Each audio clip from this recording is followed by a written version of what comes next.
vamos começar a falar sobre a questão da dinâmica quântica. Esse tema trata de como os sistemas quânticos evoluem com o tempo a partir das interações que eles sofrem do ambiente que os rodeia. Se você quiser fazer uma analogia de como é esse estudo, você pode pensar, por exemplo, na segunda lei de Newton. A segunda lei de Newton diz como é que os corpos macroscópicos reagem a partir dos estímulos que eles sofrem. Por exemplo, quando você fala que força é igual ao produto da massa do objeto pela aceleração, então essa aceleração é uma resposta que esse objeto dá a partir do estímulo que ele sofre externo, ou seja, as forças que ele sofre.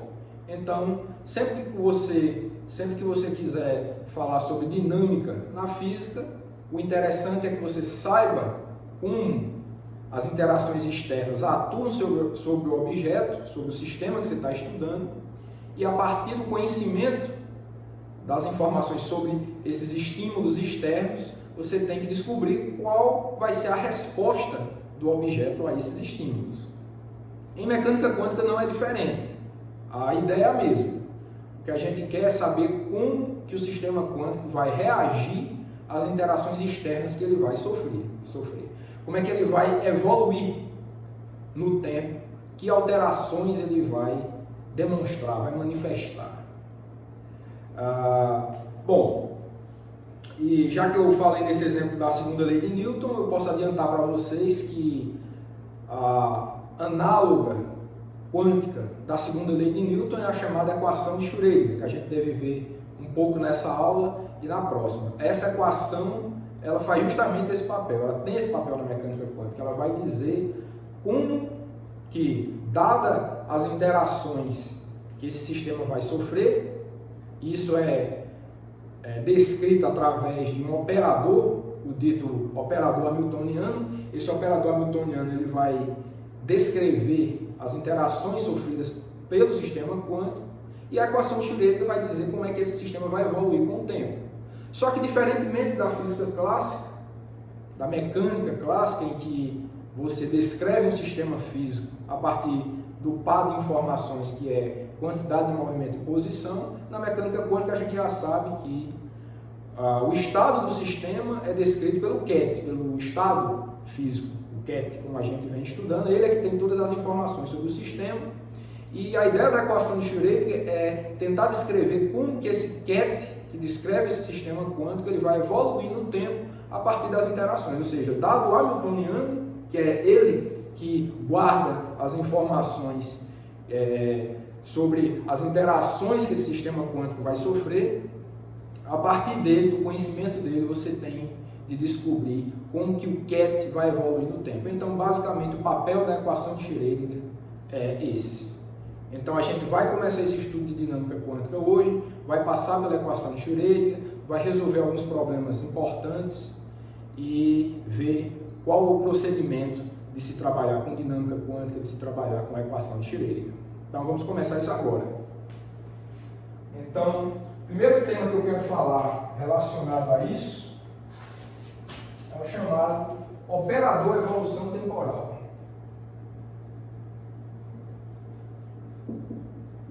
Evolução temporal.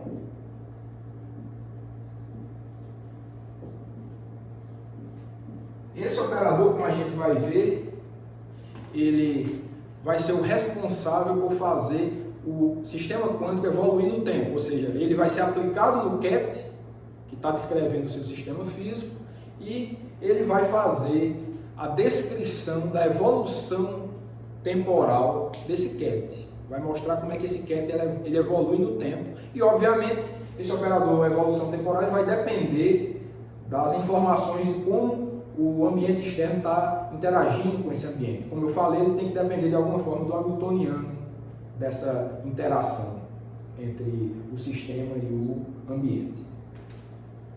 Ok, então a meta será descrever como os sistemas quânticos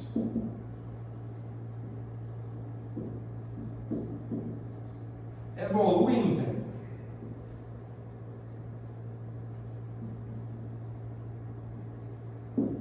Então, esse é o nosso objetivo. Então, considerando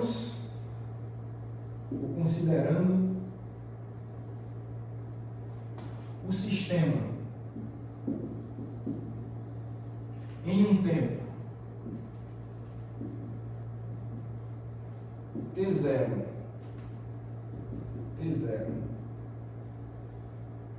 descrito por um ket alfa, que a gente pode chamar de alfa T0.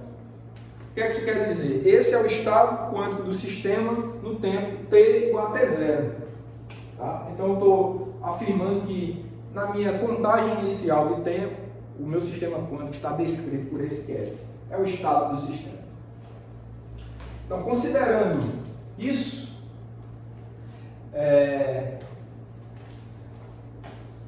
denotaremos que em um tempo futuro t maior que T0, denotaremos que em um tempo futuro t maior que T0, o estado é alfa de T0t. Vamos fazer essa notação aqui. Então, o que é que significa essa notação aqui? É um sistema que era alfa, era o ket alfa no tempo T0, e um transcorrer aí de tempo de T0 até T, esse sistema ele pode sofrer uma alteração. Então, em geral, esses dois estados vão ser diferentes. Então, ele evoluiu para um novo sistema quântico. E, como vocês sabem, se evoluiu para um outro sistema quântico, vamos assumir isso, né? Pode ser que não evolua também, né? A gente vai ver tudo isso, mas supondo que evoluiu, nós sabemos que as variáveis dinâmicas, os observáveis, vão depender do tempo também, não só esse ket. Como a gente sabe, as médias dos operadores, a estatística de observação dos possíveis resultados de um observável, eles obviamente dependem do estado que você está medindo. E se esse estado varia no tempo, então essa estatística também deve evoluir no tempo. É uma estatística de medidas que tem uma evolução temporal. Ok, então a gente está só por enquanto denotando essas coisas, e nossa tarefa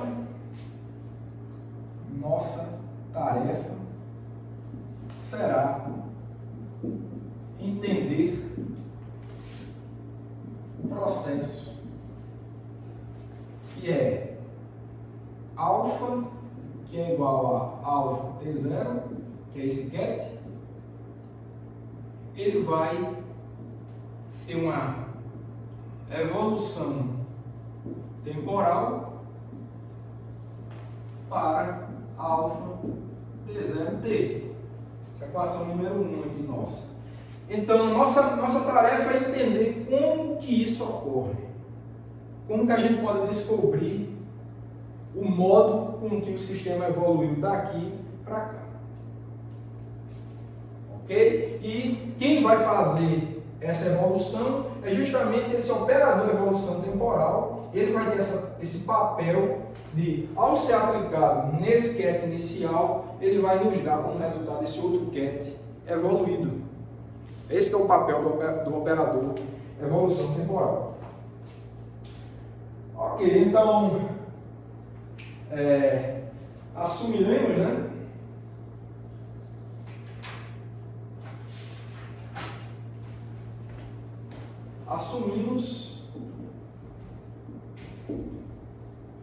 Assumimos que o operador evolução temporal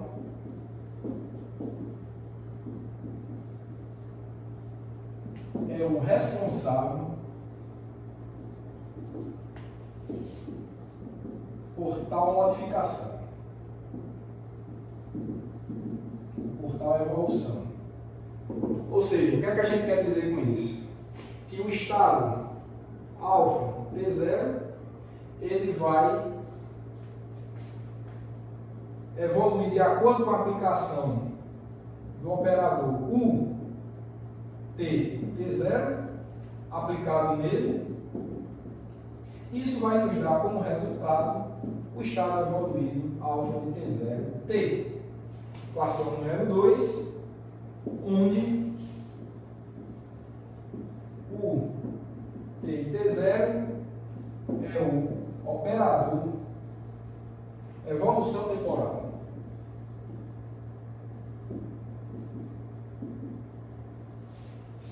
entre T0 e T.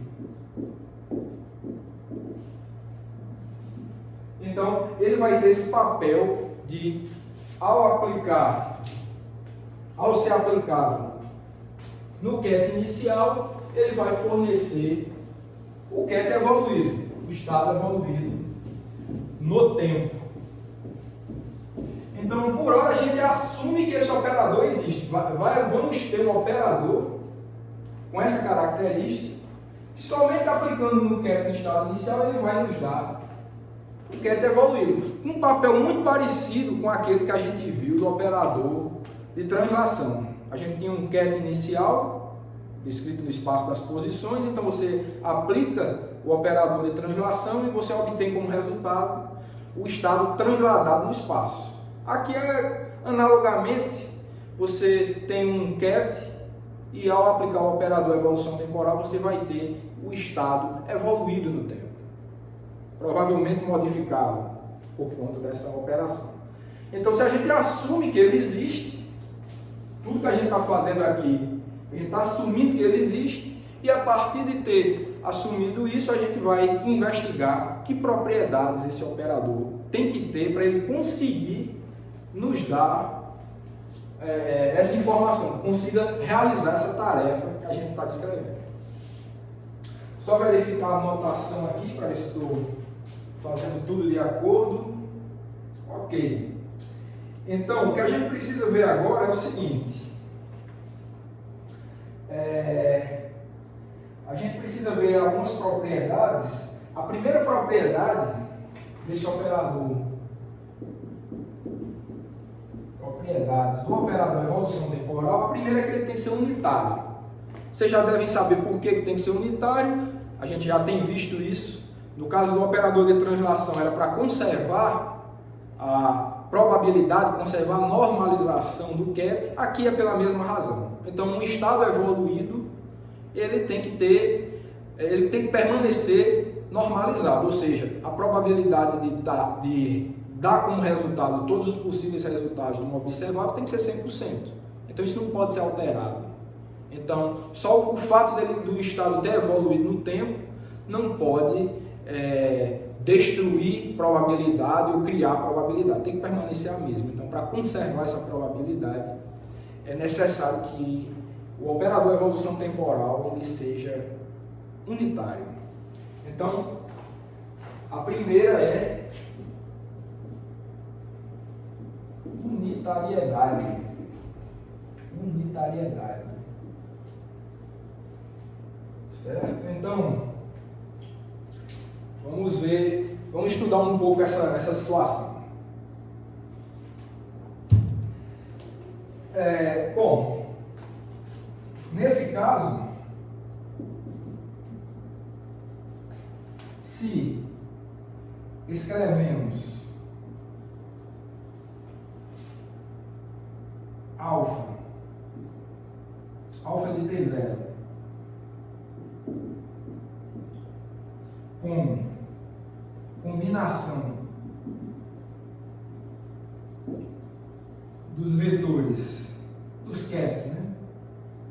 Dos kets, a linha, ou seja, a gente pode sempre escrever um ket qualquer, alfa de T0, com uma combinação de vetores a linha, C a linha e T0 a linha. Vou dar a equação 3 para isso aqui. O que é que essa equação de número 3 está dizendo? Bom, se Se eu estou estudando um dado sistema físico, quântico, eu sempre vou poder escrever o seu estado com combinação linear dos AutoCADs de um dado observável A, como a gente já tem visto. Então, o conjunto de AutoCADs desse observável A são esses vários CADs ou AutoCADs à linha. Então, ao escrever essa combinação linear, obviamente a gente precisa de alguns coeficientes. Esses coeficientes aqui são esse C à linha de T0. E esse T0 aqui está indicando que esses coeficientes eles estão vinculados àquele instante de tempo T0. Você tem um conjunto de coeficientes, você tem o CA1, o CA2, até o CAN, se o espaço de Hilbert tiver dimensão n, e esses Cs, eles dependem do tempo, obviamente. Se o estado está evoluindo, esses coeficientes vão depender do tempo. Esses estados não, esses estados são fixos. Dado um observável, ele tem os AutoCADs dele, esses AutoCADs são fixos. E sempre você vai poder descrever qualquer vetor do sistema, qualquer vetor que more nesse espaço de Hilbert, com combinação linear desses CADs. Agora, para um determinado tempo T0, ele vai ter um conjunto específico de coeficientes dessa expansão. Por isso que eu estou chamando CA' de T0. E, como eu falei, se evoluiu no tempo, transcorreu um certo período de tempo, foi para um tempo T, da mesma forma eu vou poder escrever uma combinação linear como essa, mas não necessariamente, provavelmente, na verdade, não vai ser esse grupo de coeficientes, vai ser um grupo de coeficientes diferentes, mas os AutoCADs são os mesmos, tá? Vamos escrever isso aqui. Então, para o estado evoluído, o estado evoluído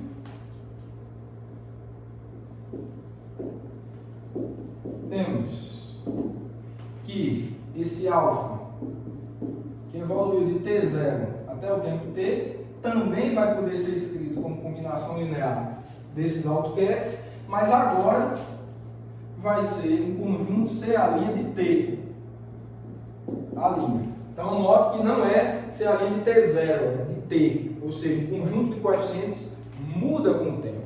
No caso mais geral, ele muda, então a gente escreve dessa forma. Então, a única alteração são os coeficientes da expansão dessa equação 3 para essa equação 4. Ok, então, o que é que a gente espera, né?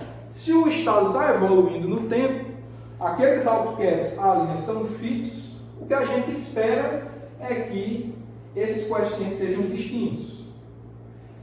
Então, em geral, esperamos que os CA' de T0, botar o módulo deles, né? O módulo deles vai ser diferente do módulo de CA' de T. Pode ser o módulo quadrado também, né? Os CA' são as amplitudes de probabilidade no tempo T0, essas são as amplitudes de probabilidade no tempo T. O módulo quadrado é que tem a ver com as probabilidades de você encontrar nos determinados CADs a linha se uma medida do observável A for realizada, mas a gente pode escrever dessa forma a equação 5 e pode botar o quadrado se quiser aqui, mas fisicamente isso quer dizer que as probabilidades de você obter esse conjunto de resultados aqui para uma medida do observável A vai mudar com o tempo. É isso que essa equação número 5 quer dizer. Então, esses coeficientes de expansão ali das equações 3 e 4, no geral, eles mudam com o tempo. A evolução temporal do CAD alfa acarreta isso. Mas, a gente está falando de unitariedade, né? Se o operador de evolução temporal ele precisa ser unitário, então a normalização do QET precisa ser mantida. Então, como é que a gente impõe isso a partir dessas equações que a gente escreveu? A gente impõe isso da seguinte forma. Por outro lado, temos o seguinte, que o somatório em a linha de C a linha de T0 módulo quadrado tem que ser igual ao somatório em a linha de C a linha de T módulo ao quadrado. Equação 6. Por quê? Essa equação do número 6, ela está dizendo que o estado permanece normalizado. Ou seja, a soma das probabilidades, porque o módulo quadrado dos coeficientes são as probabilidades, como eu falei. Então, a soma das probabilidades de você obter o QET alfa de T0 em um dos possíveis AutoQETs do operador A, que são esses AutoQETs A', é 1. Ele vai ter que estar, se só tem esse conjunto de AutoQETs, ele vai ter que estar em um deles. A soma das probabilidades que você obter vai ser 100%. Isso não pode ser alterado com o tempo. O QET evolui, mas se você fizer a medida do observável A num tempo futuro, então a probabilidade de você encontrar um dos possíveis resultados é 100%. Sempre você vai encontrar ele em algum AutoQET desse observável. Então, para que você mantenha essa regra probabilística, você impõe essa equação 6, e isso tem a ver com a unitariedade, o fato do estado permanecer normalizado com o tempo. Isso não pode ser alterado por conta da evolução temporal. Ok, então, vamos escrever isso.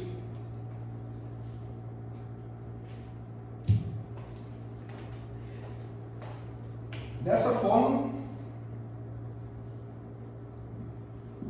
temos que o produto interno de alfa de T0 com o próprio alfa de T0, se esse estado inicial ele é normalizado, isso daqui tem que ser 1. Isso tem que ser 1. E isso implica que, se a gente quer que seja normalizado, quer que o estado permaneça conservando a probabilidade ou as probabilidades, a gente impõe que o estado evoluído também obedeça a essa regra. Então, o estado evoluído também tem que obedecer isso. Então, apagar aqui. E quem é esse estado aqui? Aí, se você utilizar o resultado da equação 3, que é como você obtém esse estado evoluído a partir do inicial, você pode escrever isso daqui, né? Esqueci de botar que é igual a 1. E isso implica também que alfa de T0, U de T0T, ou de TT0, vezes U TT0, alfa de T0. Então, só chamando a atenção que esse estado aqui, acho que era a equação 3 que dizia isso, é alfa T0T. E aqui é o complexo conjugado dele, então é o mesmo produto interno. Isso, de acordo com o que a gente escreveu ali embaixo, tem que ser igual a 1, ou seja, comparando isso com isso aqui, com essa relação aqui, a gente impõe que U de TT0 vezes, faltou o adaga, né? Faltou o adaga, certo? Porque é o complexo conjugado, esqueci do adaga, então U adaga U TT0. Isso tem que ser igual à identidade. Então, com isso a gente conclui que, vou chamar isso aqui de equação 7, ou seja,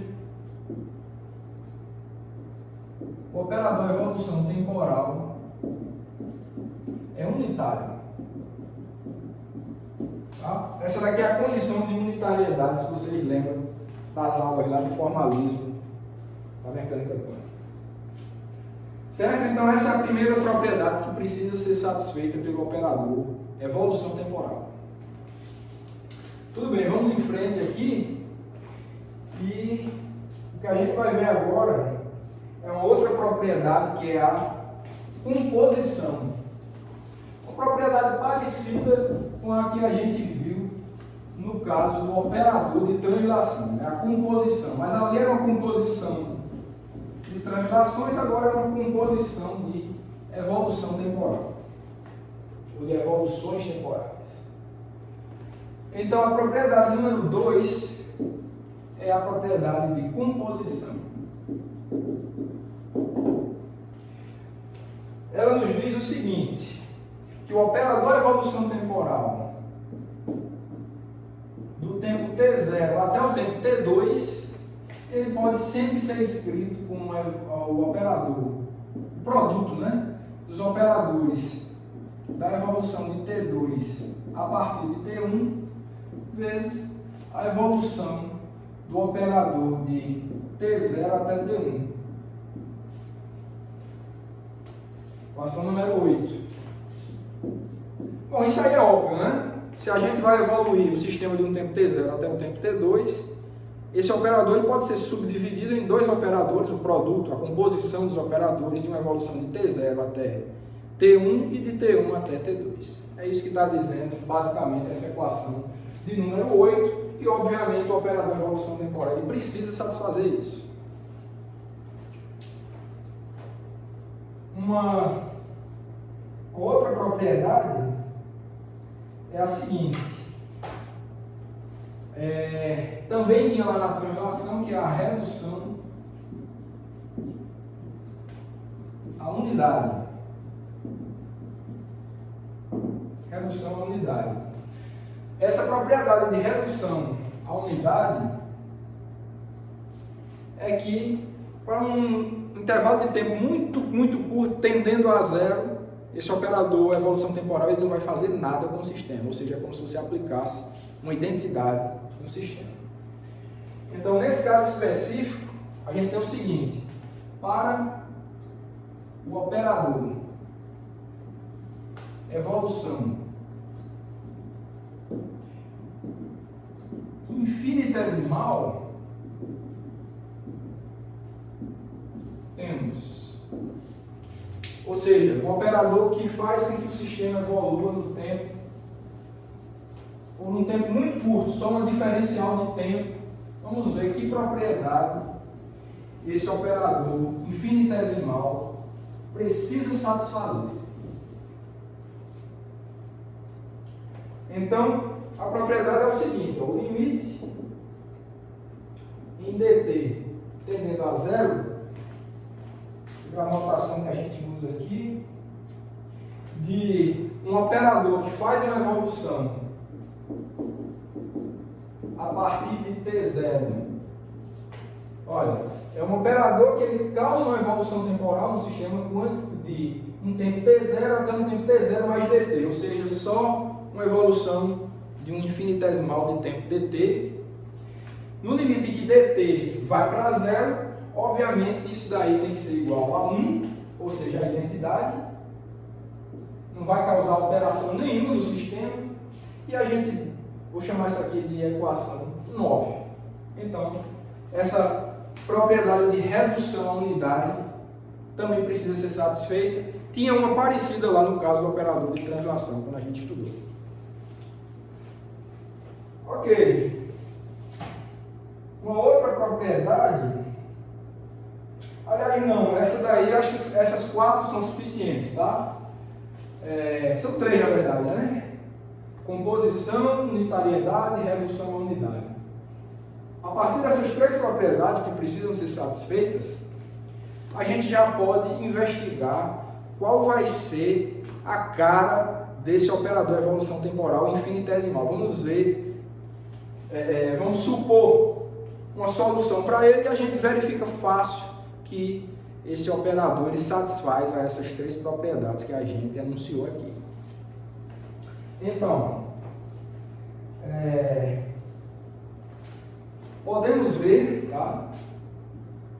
Podemos ver que o operador evolução infinitesimal tem o seguinte formato.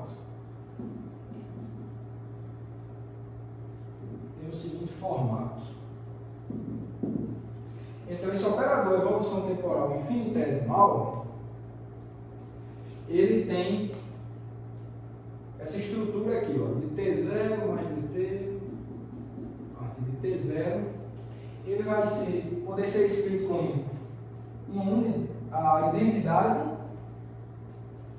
Como ele é um operador infinitesimal de tempo, ele vai ter, obviamente, uma dependência até ordem dt, porque uma dependência em dt quadrado seria muito pequena. Então, se ele é um operador infinitesimal, se você for expandir ele numa série de potências aí no tempo, que dependa do tempo, então ele vai ter somente um termo linear em dt, e esse termo vai ter justamente essa estrutura aqui, I ômega dt, parecida com a estrutura do operador de translação, se vocês lembrarem. Obviamente que tínhamos várias propriedades como essas aqui que a gente anunciou, com o operador de translação, só que ali ele causava um deslocamento espacial, aqui é como se fosse um deslocamento no tempo, então vai ter obviamente uma estrutura muito similar à do operador de translação, só que aqui é como se fosse uma translação no tempo, é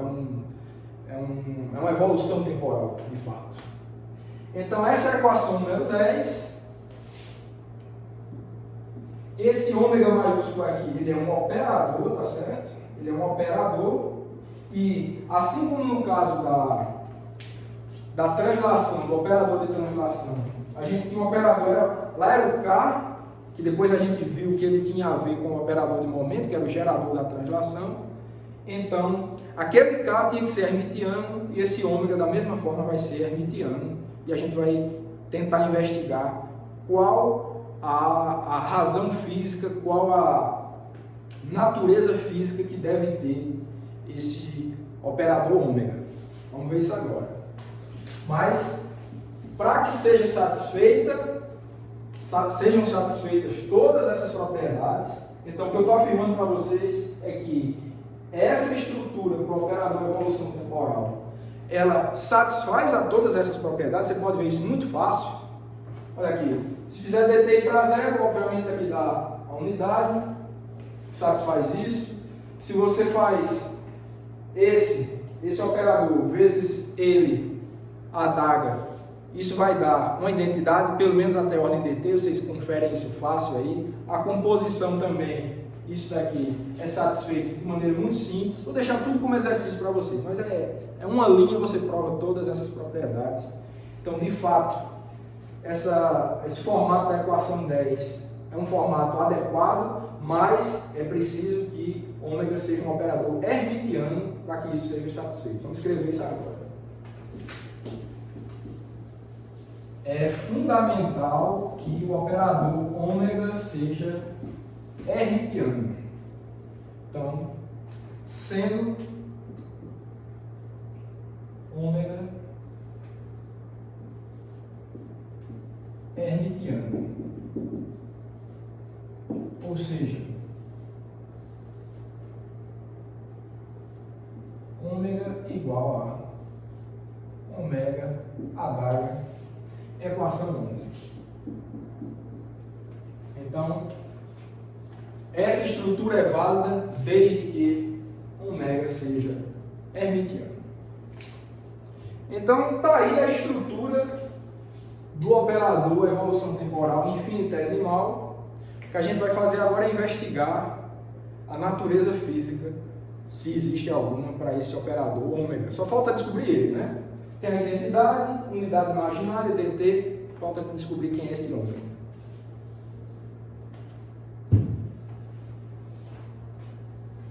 Ok, então, para a gente investigar quem é esse ômega, primeiro vamos fazer uma análise dimensional. Vamos fazer uma análise dimensional dele. Olha, olhando para cá, obviamente, cada termo desse aqui tem que ser adimensional. Você aplica o operador do ket e você não vai mudar a dimensão do ket, digamos assim. Então, esses operadores eles são adimensionais, né? Os kets também, né? Mas, enfim, cada termo desse é adimensional. A identidade, obviamente, não tem dimensão de nada, dimensão física de nada. A unidade imaginária também não. dt tem unidade de tempo. Então, para que o operador evolução temporal da equação 10 tem os dois termos adimensionais, é necessário que esse operador ômega ele tenha dimensão do inverso do tempo. Do inverso do tempo. Então, vamos escrever isso. Note que ômega deve ter dimensão de inverso do tempo. Inverso do tempo, fisicamente, é frequência, né? Ou frequência angular. Então, as frequências são as entidades físicas com unidade de inverso de tempo. Então, desse ponto de vista, a gente deve entender que esse operador ômega tem a ver com frequência. Tem natureza física de frequência.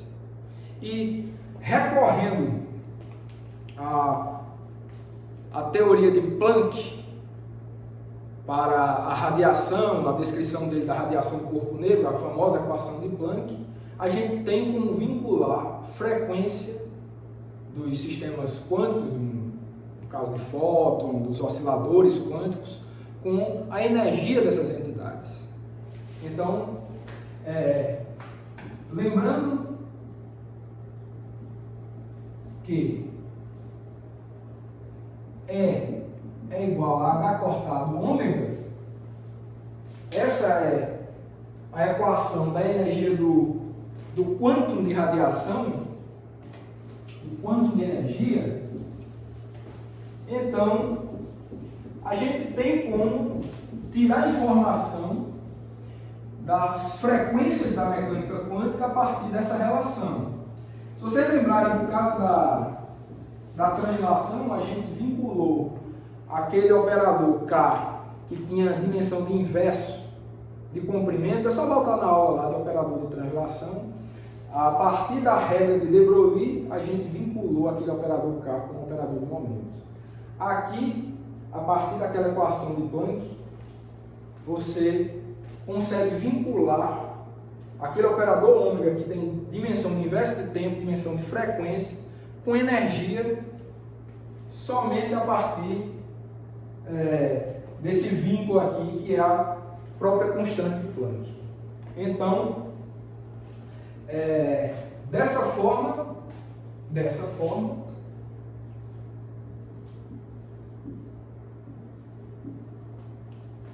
lembrando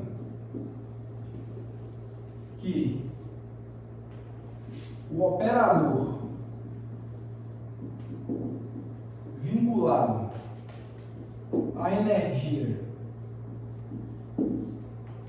é o hamiltoniano,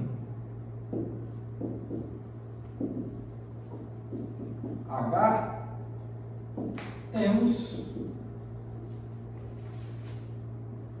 ômega igual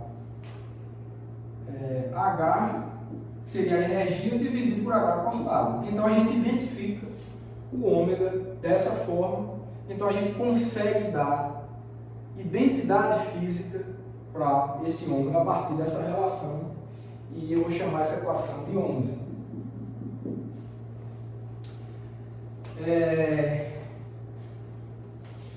Então, Substituindo na equação 10, substituindo em 10, temos... Como é que ficaria então a cara do operador, a evolução temporal infinitesimal? Vai ficar U de T0 mais dt evoluído a partir de T0 igual a identidade menos IH dt sobre h cortada. Essa vai ser a nossa equação 11. Então a gente identifica dessa forma.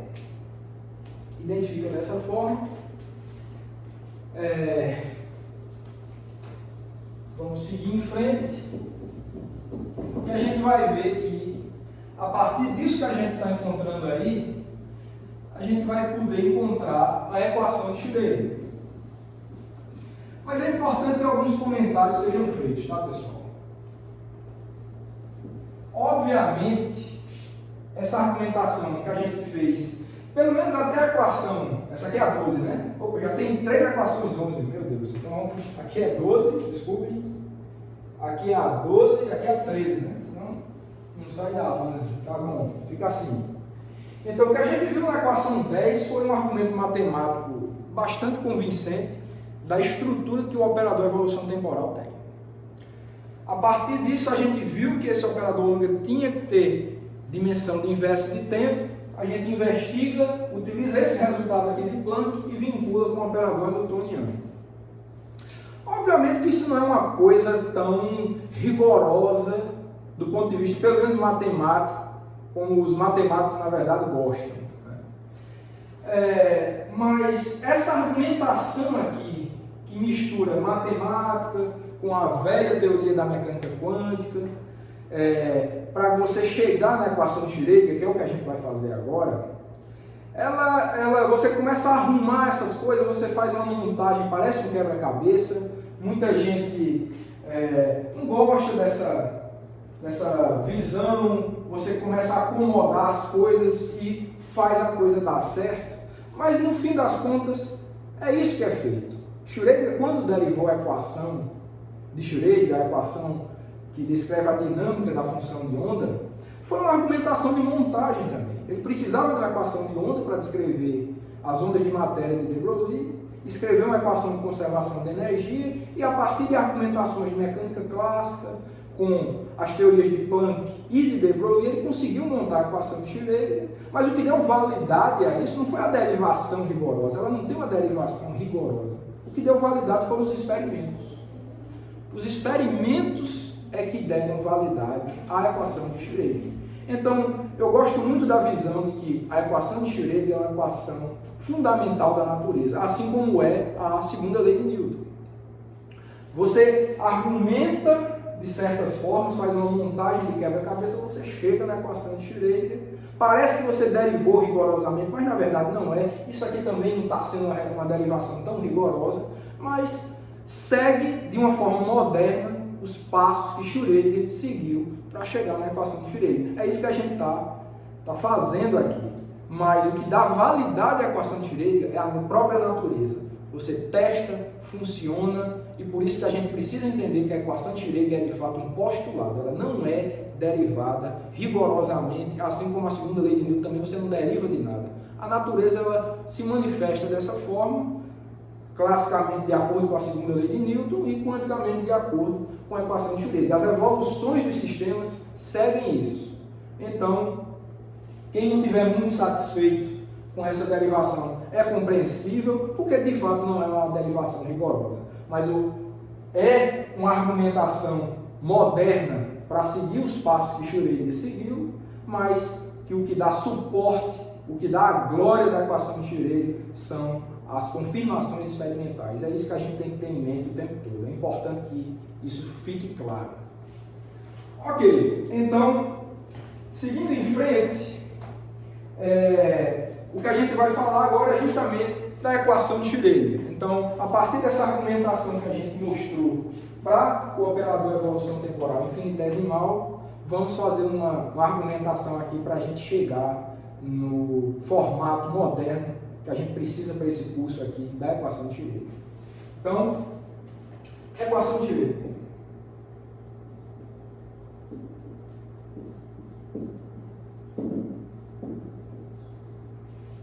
É isso que a gente vai mostrar agora.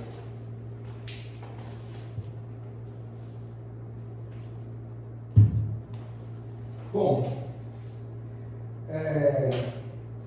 então o que a gente tem é o seguinte.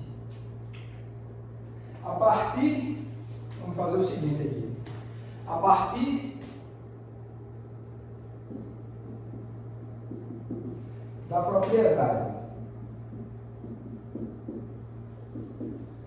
de composição,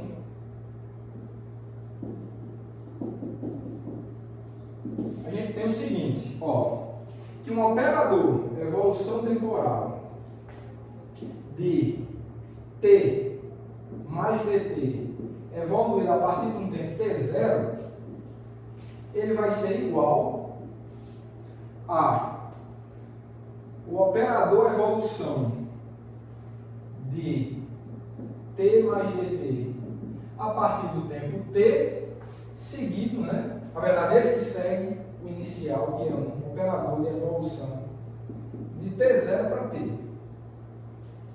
Então, o que é isso daqui? Uma evolução de t0 até t mais dt é, obviamente, uma evolução de t0 para t, que é uma evolução temporal finita, seguida de uma evolução temporal infinitesimal de t até t mais dt. Então, pela propriedade de composição, isso está claro? Equação 14. Equação 14. Ok, então eu vou colocar agora, eu vou utilizar o resultado da equação infinitesimal aqui, que é a equação 13, ali em 14, e a gente vai escrever a seguinte coisa. Substituindo, né?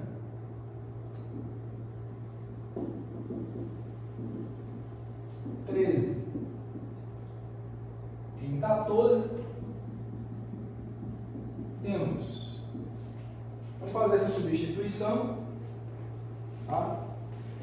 A gente tem um operador evolução infinitesimal ali, só vai depender de dt, então a gente pode fazer essa substituição tranquilamente, mesmo apesar de que aqui é uma evolução a partir de t0, essa é a partir de t, mas só depende do intervalo do tempo infinitesimal, então não tem problema nenhum a gente escrever a seguinte coisa, que u de t mais dt evoluído a partir de t0, isso aqui vai ser igual a, aí o resultado da 13 é identidade menos i h dt sobre h cortado, seguido de u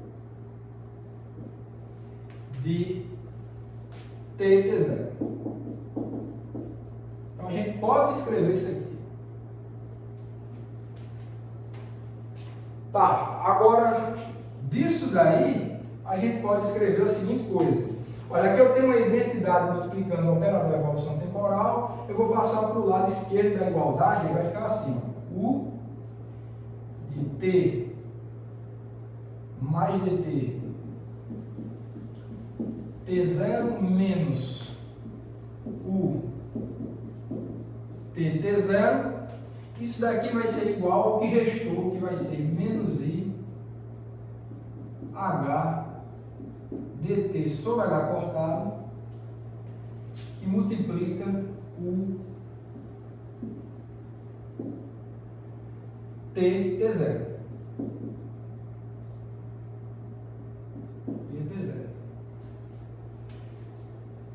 Ok, então essa vai ser a nossa equação número 15. E a gente vai ver que dá para achar uma equação diferencial a partir dessa relação aí. Então vamos fazer isso agora. Apagar aqui. e a gente vai encontrar uma equação diferencial aí envolvendo o operador evolução temporal.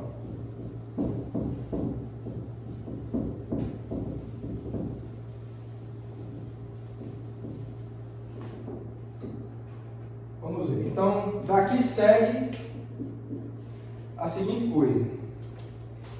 Que, olha, eu vou passar H cortado aqui que está dividindo, vai multiplicando, menos I está multiplicando, vai descer, vai ficar menos I dividindo, que é I multiplicando. Então vai ficar IH cortado,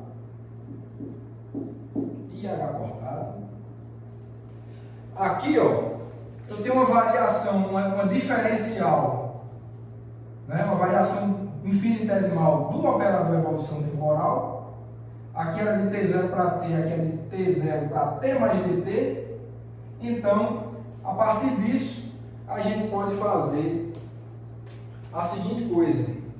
A gente vai poder escrever uma derivada em dt de U de T0. Escrever melhor isso aqui. U de T0.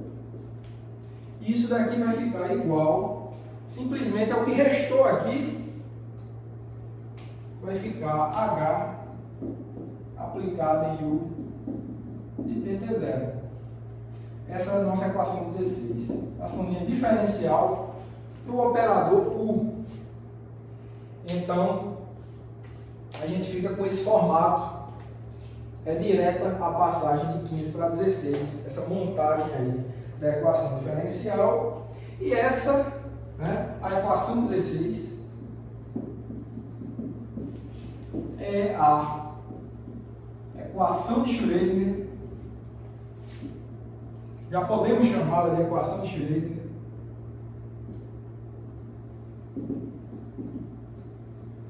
para o operador evolução temporal.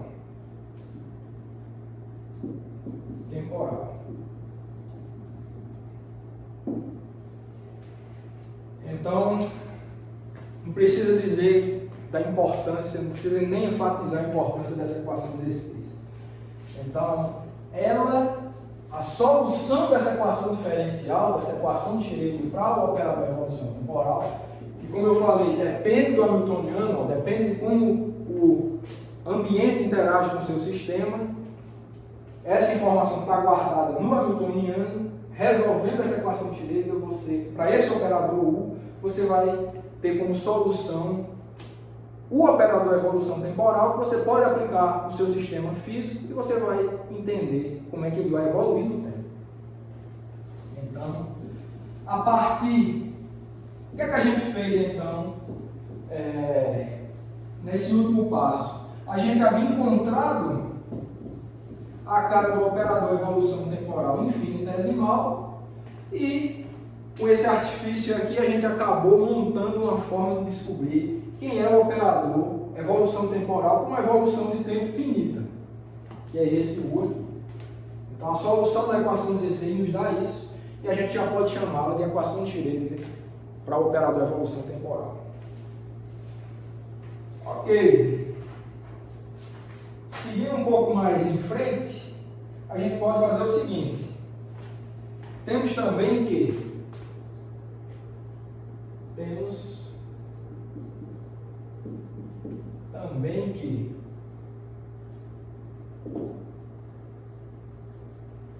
olha, se essa equação, se você aceita que essa equação diferencial ela funciona, ela é válida para te dar como solução o operador evolução temporal, se eu aplicar esse operador evolução temporal em qualquer ket, aqui e aqui, então a gente vai encontrar uma equação diferencial para o ket em função do tempo. Então, o que é que a gente tem? Que I, H cortado, ddt de U, T, T0, fazer até assim, aplicado em alfa, genérico, tá pessoal? Qualquer alfa de T0, note que esse cara, independente do tempo, ele é fixo, ele é o estado inicial do sistema, vai ser igual a hamiltoniano aplicado em U de T0, no mesmo estado inicial alfa de T0, e, como a gente já sabe, isso daqui é o estado quântico evoluído no tempo, de T0 até T. A mesma coisa está aqui, ó. Esse colchete, esses dois colchetes são exatamente isso. Né? Ou seja, a gente pode escrever que IH cortado DDT de alfa de T0 T é igual a hamiltoniano aplicado em alfa de T0 T. Então essa é a equação, eu vou botar o número 17, essa é a equação de Schrödinger de fato para o estado quântico. A solução da equação vai te dar um ket em função do tempo, que é justamente a descrição de como o sistema evoluiu no tempo. Dado o hamiltoniano, importante que chame a atenção, o hamiltoniano é o estímulo externo do ambiente, como é que o ambiente está estimulando esse teu sistema físico, a equação de Schrödinger, né? A equação de Schrödinger está te dizendo como é que esse estado está evoluindo no tempo por causa desse estímulo embutido aqui no hamiltoniano. Então, a solução dessa equação de Schrödinger, e importante também que tem essa condição de contorno que é o estado inicial. Então, dado o estado inicial e o estímulo que esse estado sofre, essa equação de Schrödinger, ela vai te dizer como é que esse estado vai evoluir no tempo com precisão. O estado quântico ele é bem descrito pela equação de Schrödinger. Similar à segunda lei de Newton. Se você der as condições iniciais, posição e momento, diz como é que o ambiente vai interagir com aquele seu sistema clássico. A partir das forças que ele sofre, você encontra a equação do movimento. Onde é que seu objeto clássico vai estar em função do tempo e com que velocidade também. Então, o estado do sistema é descrito em função do tempo. Então, analogamente aqui, você encontra como o ket, esse vetor estado, evolui no tempo. É a equação de Schrödinger que nos dá isso. Então, deixar claro que essa é a equação de Schrödinger para o estado quântico. Ou simplesmente a equação de Schrödinger.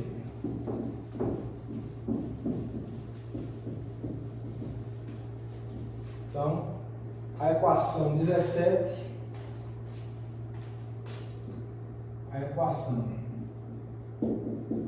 17 é a equação de Schrödinger.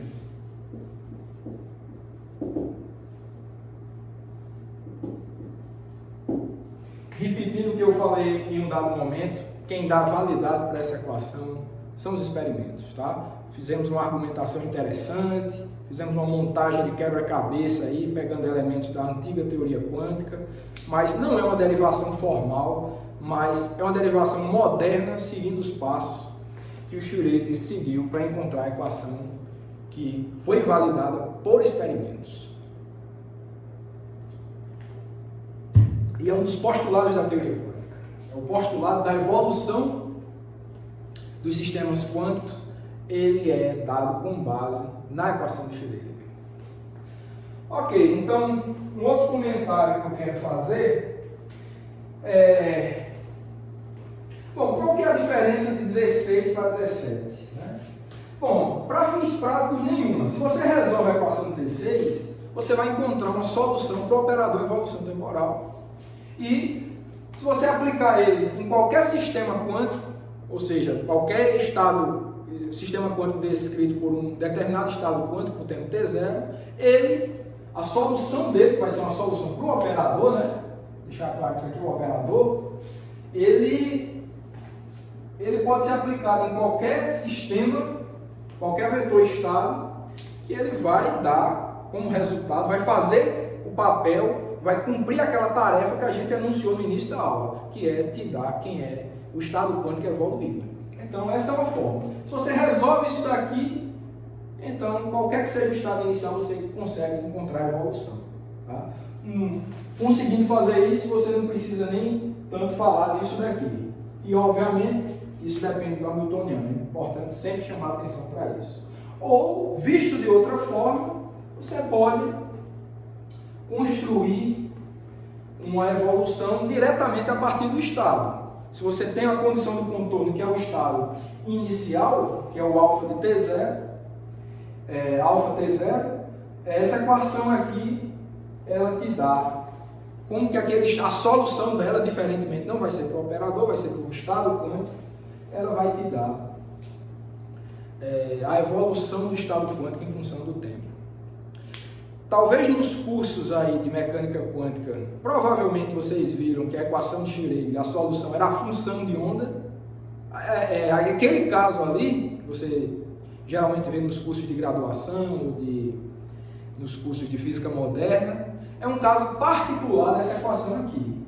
Se você faz uma projeção desse estado quântico aqui com um brá de posição, isso daqui vira função de onda, né? Isso aqui vira função de onda, então é a famosa psi de x, se você quiser. Se fizesse um brá de momento aqui, seria uma evolução da função de onda no espaço dos momentos. Então, note que esse formato aqui, que pode não estar uma cara familiar. Estou dizendo para vocês que a equação de Schrödinger, quem já estudou a equação de Schrödinger num curso de graduação, provavelmente viu que a solução era psi de x. Pode estar estranhando isso daí, mas nesse nosso formalismo moderno, aquela equação 17 ela é mais geral do que aquela da psi de x. Aquela é para um caso particular que você está estudando a distribuição da estatística espacial do seu sistema quântico. Aquilo dali, dessa equação 17, você pode estudar o observável que você quiser. Você pode estudar posição, aí faz o que eu falei. Projeta aqui no brá de posição, x de x aqui. Então você encontra em função da função de onda espacial, projeta no espaço dos momentos, brá de momento, brá P e P. Então você vai estudar a evolução da função de onda no espaço dos momentos. Você pode estudar a evolução de spin, de estado de momento angular, do que você quiser. Então esse formato aqui, ele é mais completo, ele é mais geral. Por isso que é o dito formato moderno, que de uma forma compacta ele consegue envolver os estudos de equação de Schrödinger do ponto de vista dos mais diversos observáveis que você quiser. Bom, então, o que precisa ser feito, nosso próximo passo vai ser, dados os possíveis hamiltonianos, porque o que pode ser mudado de um caso para o outro aqui é o hamiltoniano. Esse operador aqui é que pode causar variações de uma situação para outra. Ele pode depender do tempo, ele pode não depender do tempo. A evolução dele, se ele depender do tempo, ele pode comutar ou não com ele em tempos anteriores. Então, cada caso desse específico vai dar uma solução distinta para esse operador evolução temporal. Então, é necessário que a gente estude cada caso com certo cuidado, mas por conta do tempo eu vou preferir deixar essa análise dos casos da solução da equação 16 para uma próxima aula. Então, eu espero vocês na próxima aula.